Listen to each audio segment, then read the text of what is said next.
So in today's video, we'll look into a scenario. Not scenario. We'll see what could be the potential end of this war. As the situation has significantly changed, not only is there new front lines since the last I did a prediction in Kharkiv region by Russia, there's also one into the Kursk region of Russia, which today happened. Well, honestly, I thought it was going to be kicked out right away. But it's actually made gains. So, yeah. But during this time, there's some gains made in the east, but very small. Probably makes this probably much bigger. But chances are they're doing this just in case they ever need to negotiate. By having that, they have a peace to bargain with, a piece of Russia. So what will probably happen? Well, if it continues the way it is, chances are maybe some small advances in the future in the east. This is over a long period of time, maybe a few months, because the front lines have been so slow. And maybe in that front line, probably try to advance this way to try to cut off the Kharkiv offensive.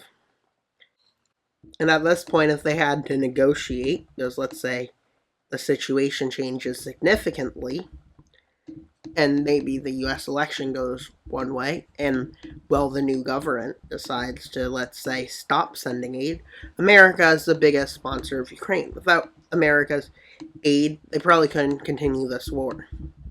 So if that does happen, they're out now.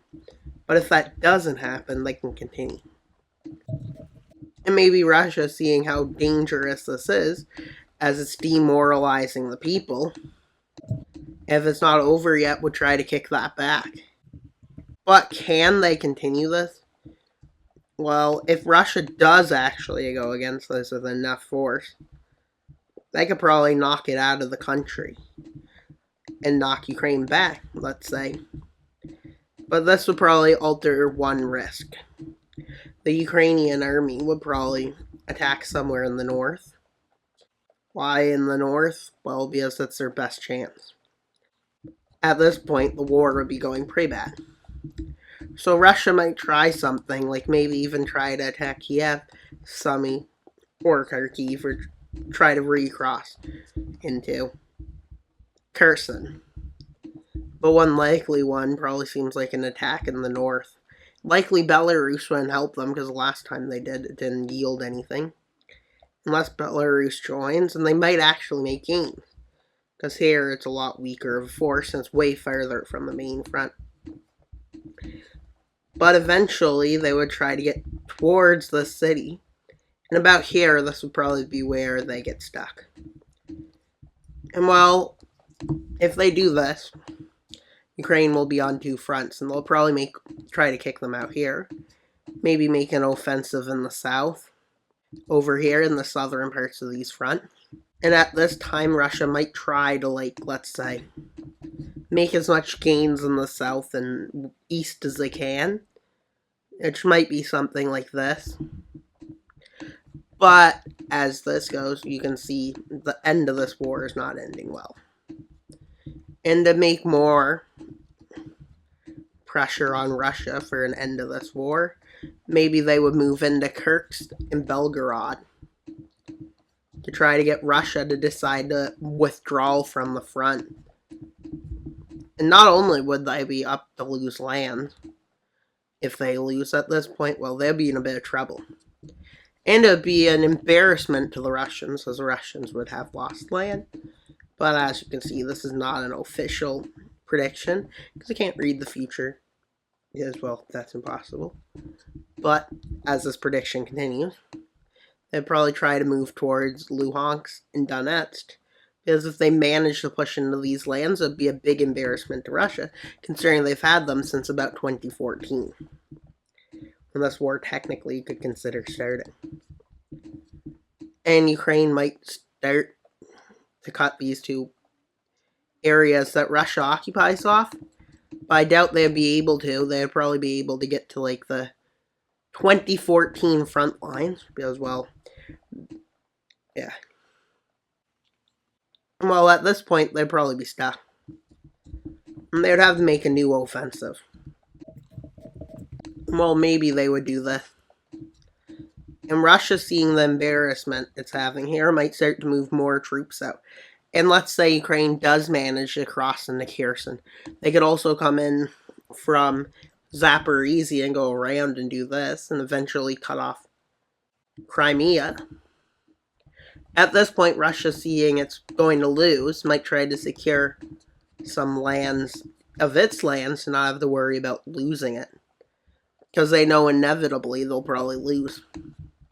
And they might try to increase their amount of control in the Donbass region and set up a really good front line and defense along Crimea, as Crimea is easily defendable from the land route. As well, it's a narrow piece of land that gets more during the day. And maybe they would move towards Mariupol to take back from the Russians. And while the Russians would probably try to set up a nice defensive line along Crimea and the Donbass region. But as you can see at this point, they really got nothing going for them. And while this would probably be 2026 or 2027, maybe even 2028, depending on if they have to give up earlier. With them realizing they have a better chance of kicking Russia out of the Donbass region, most likely. Because they do, definitely. Because they don't need to get through treacherous pieces of land. And they might kick them out of here. And since they know they can't take Crimea, they might actually invade Russia again and try to move towards a major city. Let's say they do a Belgorod offensive, because when a group of militia moved in, and let's say they would probably succeed, actually, move close to Belgorod. With Ukraine agreeing to give Russia back these lands, maybe Kirks, give back these lands if they get Crimea. And most likely this land exchange might work. And if it does, this is a way Ukraine could get land. But if they come to negotiations, Ukraine might use the land they have right now in Kirks, if let's say a negotiation did happen, and see what they can keep and what they would lose. Which Russia would probably get to keep the Donbass region, maybe give up Ukraine, Crimea, or they could keep both. But in a Ukrainian victory scenario, Russia would be kicked out. Hopefully Ukraine could try to get them to, for Ukraine's sake, get demobilization or a demilitarized zone across the border into Russia where Russia can't militarize, but unlikely. But as it looks now, Ukraine has a chance of victory. A nice chance at it too. If they do manage to. But if they get cut off, they'll have to negotiate early. And hopefully they can keep these lands longer. But it's hard to say if they'll get kicked out of those lands, because, they haven't yet. Which is kind of interesting, considering Russia is the second strongest, and this is the 20th strongest nation. The second strongest versus 20th strongest, and can't beat the 20th strongest. What is this? What is that? Italy? From World War II? Really? Did they turn into Russia? But that's all for today's video. Please like, subscribe, and comment.